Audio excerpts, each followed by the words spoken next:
Everybody doing all right? Yeah? All right. So had a conversation earlier about kind of that tired, what's the worst slot to have, either post-lunch or right before beer. And the guy was saying, well, look, you're the last one of the day, so you can go as long as you want. And I said, yeah, but I'm the last one before beer, so I'll keep it tight. So what I want to talk to you about today, and this is my first Agile testing day, so thank you to the organizers for bringing me out. It's been a great experience so far. But what I want to talk to you today is that over the last couple years, I moved into consulting. And prior to that, I've spent my career working at very large banks and financial services industry, what I call as enterprise technology. And particularly some of the work that I did at Barclays, running their global test center, got this funny notion that a lot of the stuff we were doing there that at the time we weren't really calling Agile or Lean or some of the other kind of buzzwordy bingo things you hear about now. But they were just what we consider to be good testing practices and did a lot of training. And I thought that some of the stuff that we had done could be applicable outside of the enterprise and help other organizations with.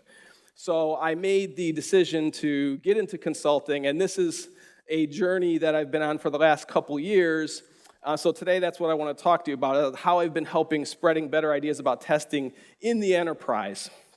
So is everyone okay with that? No.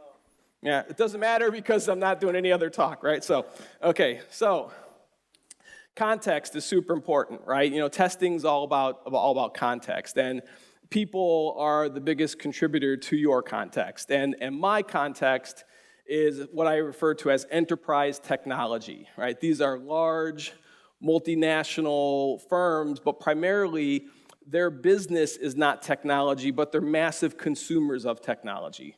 So you look at the roles I've had at UBS Investment Bank or Citigroup or Barclays running their testing operations, their business isn't testing, but isn't technology, but they probably couldn't operate without technology. So there's lots of reasons you could come up with why a bank would build its own tech, but that's not their primary business, right? So all the people who work in startups or sexy companies like Twitter and Facebook, this is not that, right?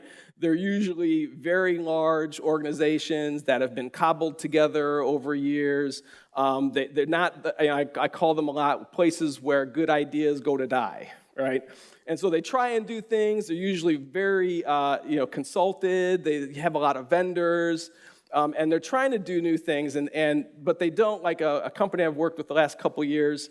They're massive insurance companies merged together, both thinking they were doing Agile and had completely different ideas of how that actually works. So how do you get those two companies to work as one, and kind of merge those Agile testing or Agile practices together? When it comes to testing, it's been particularly bad.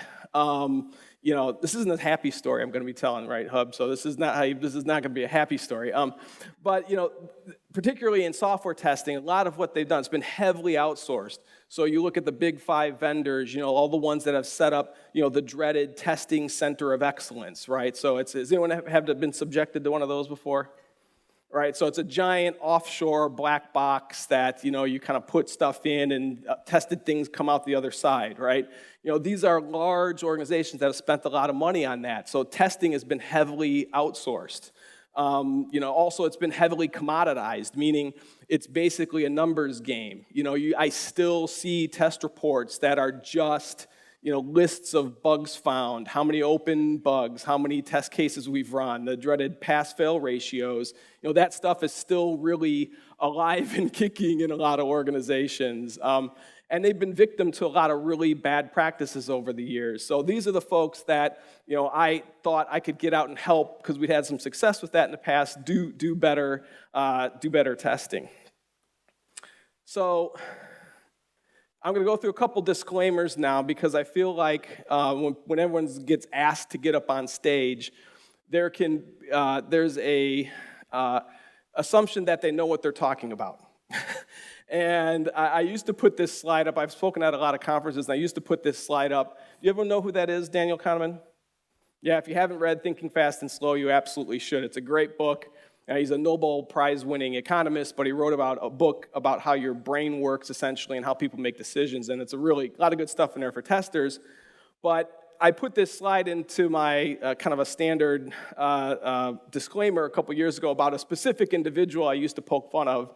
And now I think, having been out in the world for a couple years, it applies to me as well. So at the risk of insulting you, I'll read what he says, which is basically, overconfident professionals sincerely believe they have expertise, act like experts, and look like experts, whatever that means. You'll have to struggle to remind yourself they may be in the grip of an illusion, right? So my advice to people who are at conferences is to use that as a framework to judge what a speaker's telling you, a vendor. One of the points that, the keynote earlier today that I really liked from Hybe and Alex was about storytelling. But storytelling, because we do naturally draw to make stories, if someone's really good at storytelling, you're going to be more inclined to believe them. Right? Even if what they're saying isn't necessarily true. Right? So I think, and I've tried to do this in my career, is hold people who put themselves up as experts to a higher standard. So the other thing that I think you should deal with, and I used to tease a lot of vendors around this, is treating claims that are made with a high amount of skepticism. Right? I think a good tester has skepticism kind of dyed in the wool. Right, and I think it's your responsibility to ask questions of people of what they're saying is true, and if it doesn't really ring true with your environment, to try and find out why, right, and push back on unverifiable claims. Now, a couple years ago, I did a keynote at Eurostar, and before the conference started, I went around the expo and wrote down all the unverifiable claims that vendors in the expo were making about their products, and used them as examples actually during my keynote. So I didn't do it today. Although I would challenge you, sorry Richard, I would challenge you to go out and do that for yourself and ask. People get sold a lot of things because they don't go and actually dig under the covers of where it will actually do it. The other kind of side note I'd like to make about this, when applying skepticism, and I heard a little bit of talk about it, and it's been a big kind of social media brouhaha this year, is the difference between being skeptical or applying scrutiny and bullying, right? And one, I think if you're going to get up on stage and talk to people about what you know, you should absolutely expect a different level of scrutiny. But, with social media and Twitter and, I know people don't blog as much as they used to, but there's a real danger in thinking that you know somebody by what they post on Twitter or what they've written. And so it's easy to start attacking folks, and I've been guilty of this in the past, without actually getting to know who they are. So I would say, under the umbrella of applying some scrutiny, that we should also be sensitive to not, push people around, right? So I'm also going to differentiate today between what is my opinion and what's my experience, right? So the stuff I'm going to talk about today is based on observations.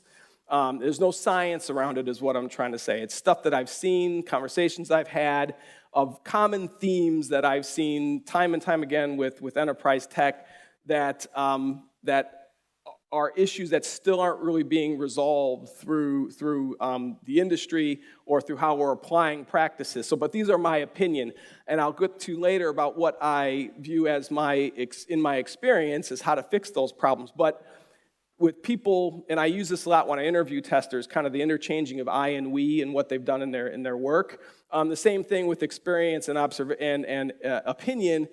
You should also kind of try and constantly be fine-tuning your BS detector, what's actually just somebody's opinion or what they've actually done for themselves. So after I left my job, a job I loved at Barclays, running the Global Test Center, to try and do some consulting, because I had this strange feeling come over me that was kind of difficult to describe, but the best way I could put it on paper was like this.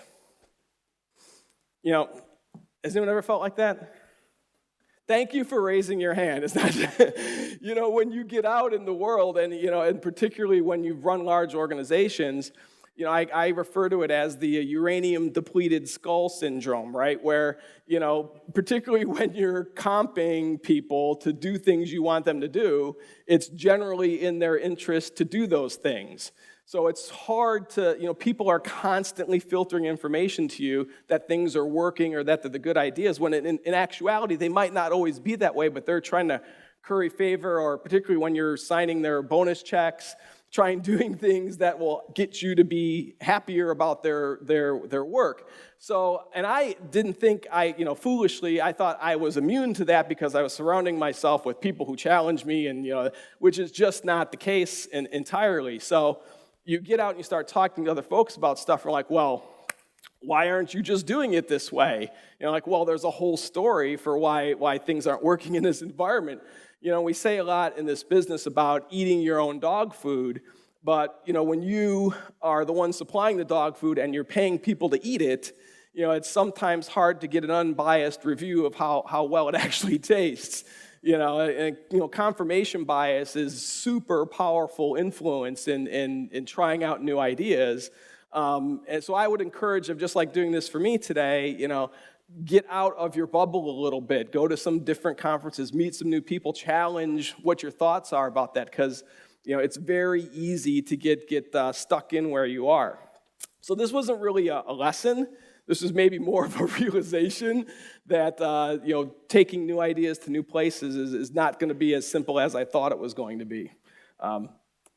So the first thing I really learned, again, which I had thought we might have fixed, was that the enterprise still is not great. And I would say, and it probably applies beyond that, at defining what quality means or tying the business objectives to testing, right?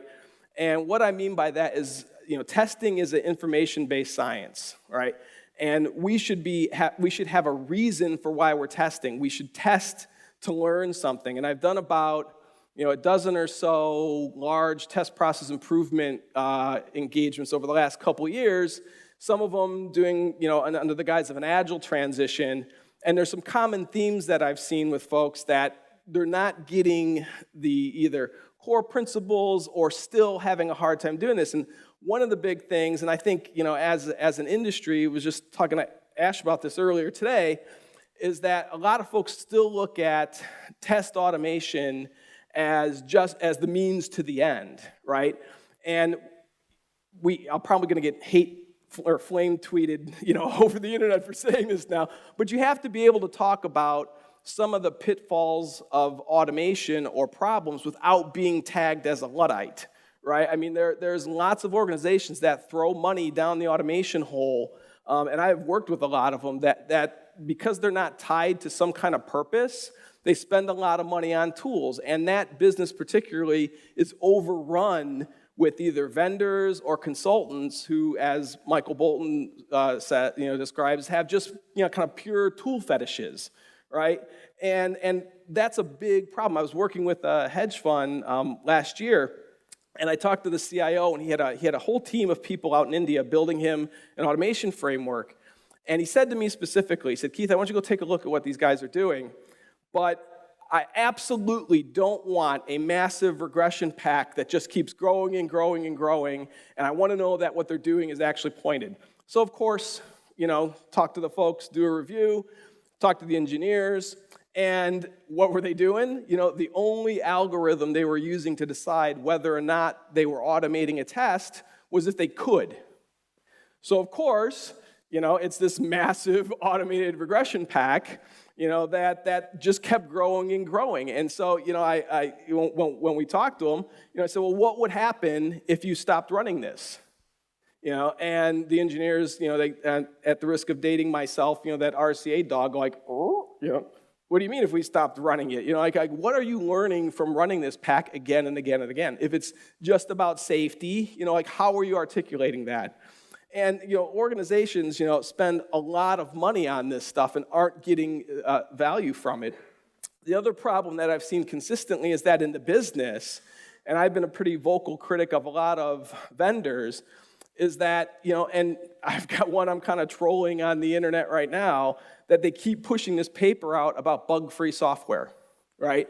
Use their tool, and and I know we chuckle about that now, and if you work in the business, you're like, yeah, those guys, But that stuff echoes through the echo chamber of the IT world and gets into the ears of CIOs and COOs and people who make decisions about testing, in enterprise tech that have really skewed ideas of what its value is meant to be. And those have serious ramifications on not just how testing's managed, but your career opportunities, how much you get paid, how much they value what you do. So, the business, the business side, the vendor side of our industry doesn't do a really good job with that. I still get, people who haven't paid attention, I still get emails from folks trying to sell me, I like to call them algorithmic defect predictinators, right? And these are people who, we were just at dinner the other night talking about this, how a project I was running, they had used some algorithmic defect predictinator, and it was totally screwing them up with their regulator, right? Because they were misrepresenting what the actual problems are in their project. But this is stuff that happens all the time, and it drives down, the value of our business. Just recently, like a couple weeks ago, I was talking to a potential client about one of their, Agile transition projects they were doing, and they had actually had a vendor who had come in and talked to them and proposed that and this guy didn't do a lot of research, but what had been proposed to them by the vendor was that DevOps, right, was essentially them building an automated UI smoke test, right? And what I suggested to the guy is all he needs is, QTP, a bottle of vodka, and a time machine, and that would do just as well, right? So when you look at testing that way, and it's not tied to any business objective, it runs into the next kind of problem that I've seen in the business, which is the way I would describe a lot of the approach to testing, which is poking a robot with a metric stick, right? You like the highly descriptive slides here? But actually, really what they don't want a robot. What they want is a kind of human-shaped robot that they can put a robot inside that's going to kind of act and simulate like a robot. And again, there was a paper that was put out, I think from Gartner about 5 years ago that I've quoted before, that they interviewed about 1,000 CIOs in Europe. And they asked them, aside from the kind of normal questions around how much are you going to spend, yes or no every year, they asked them, what's your view on your testing team, right? The people who test your software, what's your view on that? And, it was all the classics, right? They don't understand our business, they're too slow, they cost too much money, and, when am I going to be able to automate all this and fire all these damn people, right? And this was 5 years ago. I could put that slide up today, and we haven't done a better job of re-articulating our value to the enterprise, right? Because, I'm just literally, I think it was in the first quarter this year, a company I used to work at, a very large bank, put out a paper basically saying that their work they'd done on their COE, which was about 100% automation, offshore, metrics management, maturity model, hadn't delivered anything that it said it was going to do.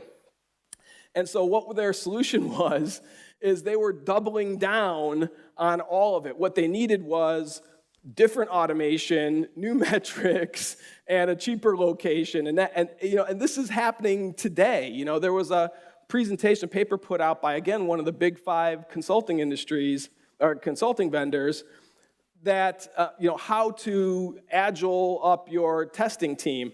And they're still quoting things. Have you seen, has anyone read The Leprechauns of Software Engineering? Yeah, if you haven't, you should absolutely read it. Laurent Bossuet, fantastic guy, researches a lot of the kind of memes and tropes in the industry and digs down and finds out whether they're actually based on any science or where they came from.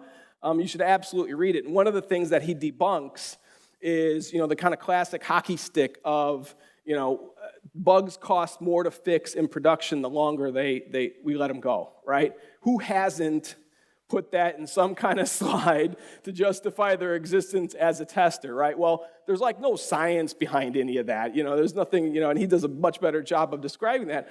But just this year, right, this consulting company is presenting at a major conference.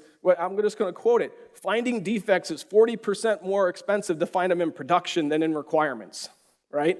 And another great one in today said is, the industry standard for test case design coverage is between 10 and 20%. Does anyone even understand what the fuck that means? I like, those words don't make sense to me in that order, right? You know what I mean? But these are people, selling agile practices and agile testing, right? That people who care about the craft and care about what we're doing, we have to fight against that all the time, right? And so when you don't have objectives tied to your business in testing, and you've got an environment where you're treating testing kind of like a robot, what I've seen particularly, and I fought a lot against, is this idea that we create a third culture, right? And this is very, if you did this sociological or psychological, research on this, when you've got a kind of community that feels like it's not being valued, they'll retreat into creating their own ideas and renaming things. And that's a lot what's happened, in our business, is that instead of learning the language of our business, we spend more time arguing over renaming things that already have names, right? Or concepts that have been explained simpler earlier, but we feel to reattach some value to it, we need to re-explain it to people. And I've kind of tried to rail about that a lot and focus people on learning what their business does and how to speak to their business about testing, or maybe not talk about testing, but what they're trying to accomplish with their business and how we get value out of that, then all the kind of, and I'm a believer in pedantic arguments. We need to get to the meaning of things, but we don't necessarily need to constantly bicker about what things are called. And again, this third culture problem, has anyone read the World Quality Report? Has anyone heard of that? Yeah, okay, yeah. You're like, no, yeah, you all read it, right? And I don't like to give a lot of light to it because it's basically some consultancies who talk to their clients and then predict where the market's going to go. But I found that, I read it every year, but it's an interesting thing that came out.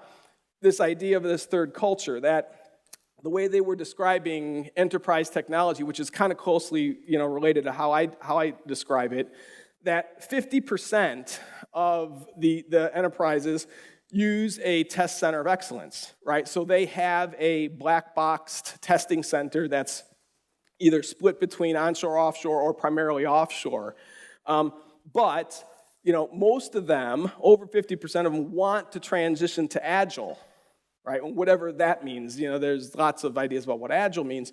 But what do you think the biggest impediment was to them actually being more Agile or transitioning to Agile? The fact that they have a TCOE. They're like, we want to do this, but we've invested so much money in this, we can't actually get our vendors to do anything differently. Because part of that is, if you believe in co-location or you believe in smaller teams or anything that's going to be iterative or broken up into smaller chunks requires a much more close interaction with people. And so how do we do that when we've got a team that's 8, 10, 15 hours time zone difference? Those are some real problems that people have struggling with right now. So it creates a third culture, and one of the things I've seen a lot over the last 2 years particularly is another syndrome that I like to tag as what I call Smarty pants syndrome. So when your practice isn't valued, you're being kind of assaulted from all sides on whether or not it's actually worth anything. So you recede into this third culture. And a lot of what I've seen in trying to hire, particularly test leads in the last couple years, is that people don't, particularly in enterprise tech, people don't have the maturity to make the transition to talking about things in a way that they don't like. James Bach, would call this the tiger cub problem, where you teach people how to use their brains and be a skilled tester, and so they're a tiger cub, and then they grow claws, and then they just walk around the house like slashing everything and tear everything up, and which, actually has been quite a problem with trying to hire test leads who are what I would call the skilled testing community. They don't want to just run through test scripts. They want to understand the business. It's difficult to find people like that because a lot of it is rooted in, well, I identify with this approach. If we don't call it that approach, or we don't use the right words, I can't work with you. And so people keep hitting the reset button on the job, machine until they find a place that, well, actually someday the location's going to be, or the job or the company's going to be the best one for me, instead of that, old, reason of that, what's the most, what is the only common denominator in all your dysfunctional relationships? You, right? And I was talking at dinner the other night as well about this passive-aggressive word correction, and a very good friend of mine, was working with, we had a meeting with a client, and the client was using the word QA, right? Which that doesn't bother me. But some people, when they hear the word QA, like their spine stiffens, and they can't, and the other half is like, I don't really care. It's like the same thing with test cases. If I said test cases, some people, we don't write test cases, and some people are like, yes, we absolutely need to count those test cases. But we're sitting in this meeting, and there's this passive-aggressive correction going on where the client is saying, well, our QA team, after they've looked at it and they've QA'd it, and this guy's going, you can see him stiffening up. He's like, well, when you tested it, did you do this? And he's like, well, yeah, we QA'd it. And now they're both kind of realizing that they're doing it. And I'm trying to kick this guy across the table, like, will you shut up and quit calling it QA, or quit calling it testing? And really what passive-aggressive word correction does, the only thing I've seen it successfully do is just piss everybody off, right? So, with all that in mind, does everyone know what this is? Yeah? So that's, okay, I don't know if you can see, yeah, you can see it well enough. That is Sir Edmund Hillary and Tenzing Norgay right before they summited Everest for the very first time. All right? So at the time where you are here, it's about 29,000 feet to the summit, at around 28,000 feet, there is what is now called the Hillary Step. But at the time, it was just called a 40-foot sheer rock face, right? And so they got up there, and they didn't have, ladders top roped across the ice falls. They were, using, hemp ropes and not great equipment. So they get there, and they're like, oh, man, we're almost to the top. It's, oh, man, a 40-foot sheer rock face. So they figure out how to get up this thing, and they get to the top, and finally they're at the top of 40, just think at 28,000 feet. As if anyone's done any kind of mountaineering or stuff. Now, I've done a 14er before, and literally at the top, it's like the most oxygen-depleted pain you've ever with every step. So they get to the top, right? And at the top, they're like, wait, we're at the summit of, fuck, no, we're not. We've got another 1,000 feet of the most flat, painful drudgery to get to the summit, right? And so that's usually how I describe a career in testing. I've actually hired a lot of testers, didn't I?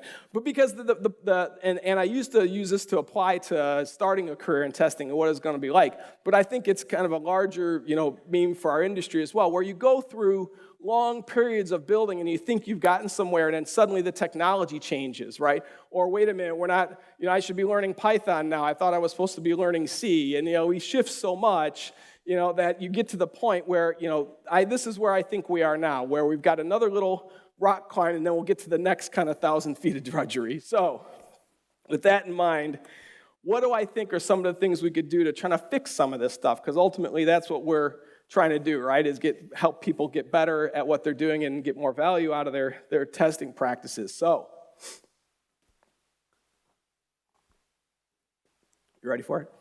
All right. So, the first one, this is what I've seen has worked, right? So, if you want to combat poor objectives, I really think the first thing you should do is learn your business and be able to tie everything you do to some kind of business value, right?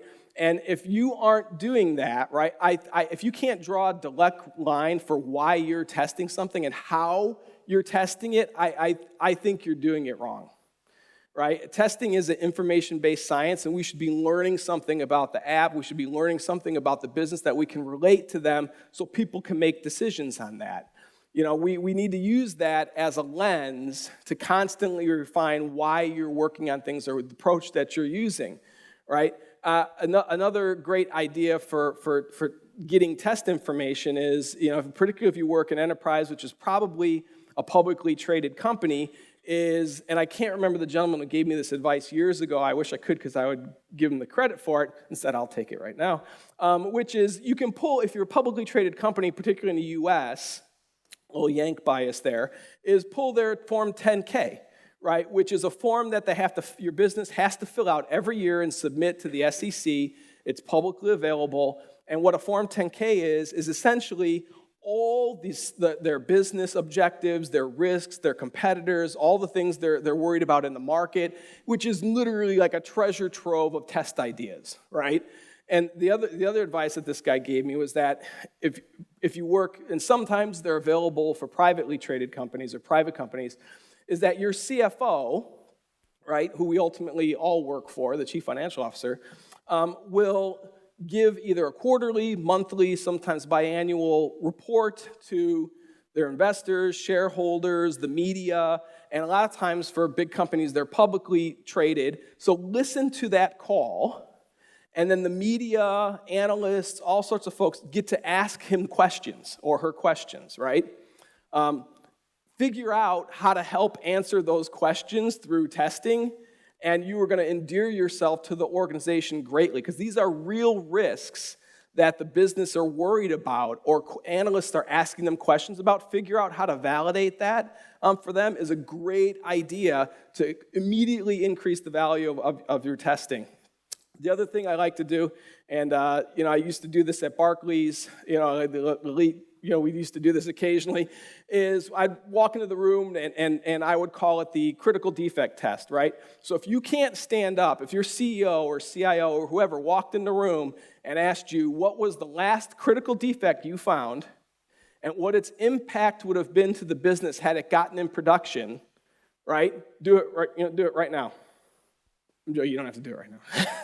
But if you're not thinking about it that way, if you're not being able to directly translate things that you're seeing and observing, that what its potential business impact would be, I think, again, you're missing a trick on how to align yourself towards value in the business, right?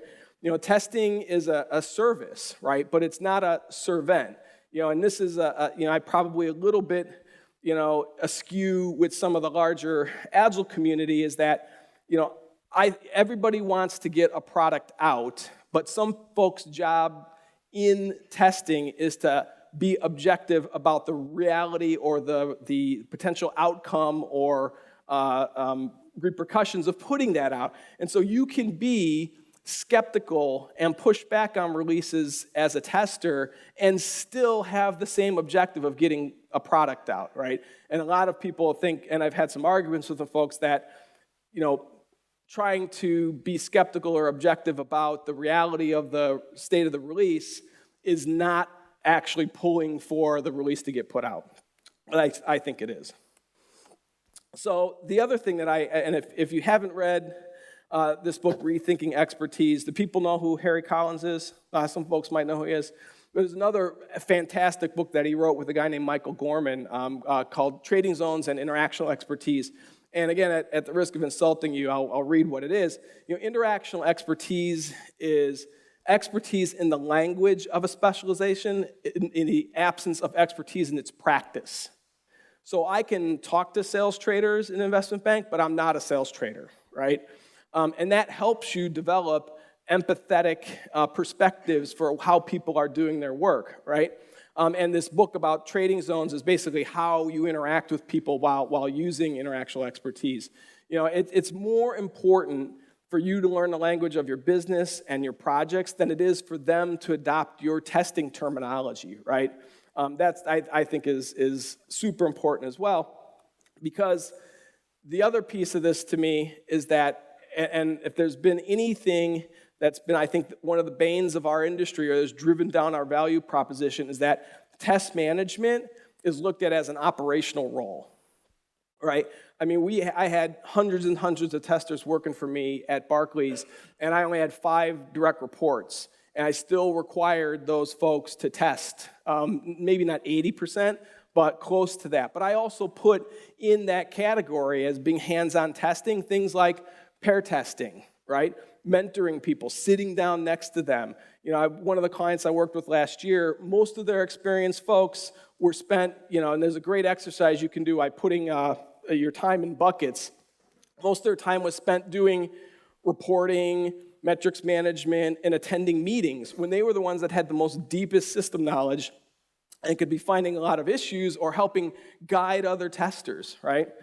So test management, to me, is spending most of your time actually doing hands-on testing. But unfortunately, particularly in an outsourced environment or a heavily commoditized testing environment, the further up you go in the food chain, the less you actually do what you're actually managing. And I view as a problem. So particularly for enterprise COEs, and this is some targets that I've set for folks, is to try and keep the numbers around 30% outsourced to about 70% your own folks. That's probably on its head from where it is right now, but I would prefer to, I think if you're gonna run one of these, you should have that ratio. And I gave a talk a couple years ago about talking to a CIO about software testing, and the best advice I could give is don't. So if you're gonna run a center of excellence, the best advice I could give you is don't, because I haven't really seen them successfully executed anywhere. But if you are going to, one of the worst things you could do is measure it separately. And I think that's actually got a huge impact on testing as well, because that's a very slippery slope, and I won't get into a big metrics rant, but trying to measure something that's as integrated into your overall delivery process as a separate entity is, I don't really know how that works. So not using special metrics, test case counting. I'm not even a real big fan of using testing stories, like some organizations have specific stories for testing. And again, that all to me is further spikes in the fence between those practices.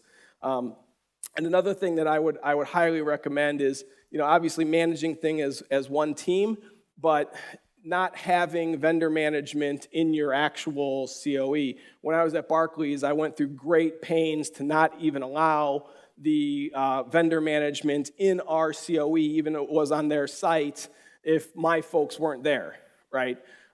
Because what happens is, again, you're competing with a lot of the internal politics of an organization instead of them being focused on your stuff. A good way to combat Smarty Pants syndrome, right? If people know who the good doctor is here. I love that quote. You can never be sure you're right. You can only be sure that you're wrong, right? And I tell people, particularly when they're trying to do process improvement, look at yourself not as, a kind of a heart surgeon, but more as an ER surgeon, right?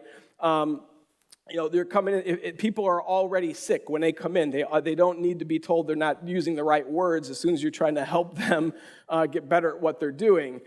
Correcting, people's language, as I said earlier, is just a surefire way to piss everybody off. And when doing that, and although I argue with them quite a bit about it, about NVC and nonviolent communication. So a friend of mine, Martin Hinier, thinks this slide is actually fairly close to that philosophy. But if you're coming at something and trying to help people get better, and your approach is one from a position of humility, where you're not sure that everything is exactly as you say it is, you're very self-aware, I think you get a better result. And one of the things that I've seen a lot being aligned with the context-driven testing community over the last decade or so is that we talk a lot about this, but one of the things I've seen regularly is that people aren't very context-aware. Right, so they have this idea of practices and principles, and I've seen this in the Agile community as well, that if we just apply these practices, we'll get a better result without taking into the equation the actual context what they're in. And the biggest contributor to people's context is the people, right? And being focused on that, there's a really great talk. People know who Neil deGrasse Tyson is?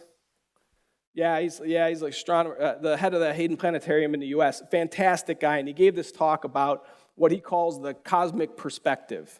And what it basically boils down to is that some people get up and they look at the world and the universe, and it's vast and huge, and all the stuff that's out there, and they feel incredibly small, and they're crushed under the weight of that.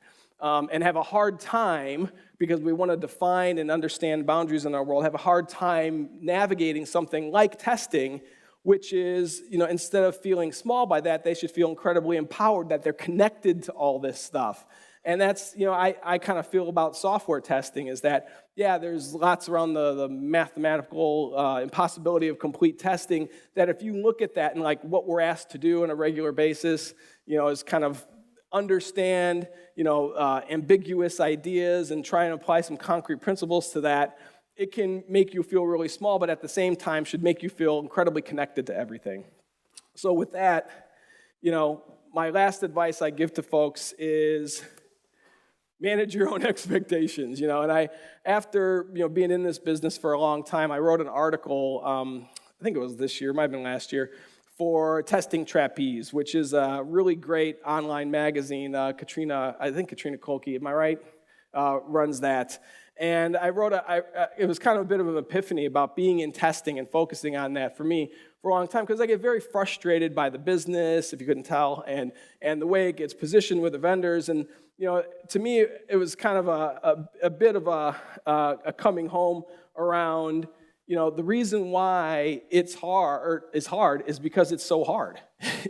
What we're asked to do on a daily basis is incredibly difficult, and if you don't manage your expectations around that, it could be incredibly tough, but it's actually a fantastic way to spend your day. So with that, that's me.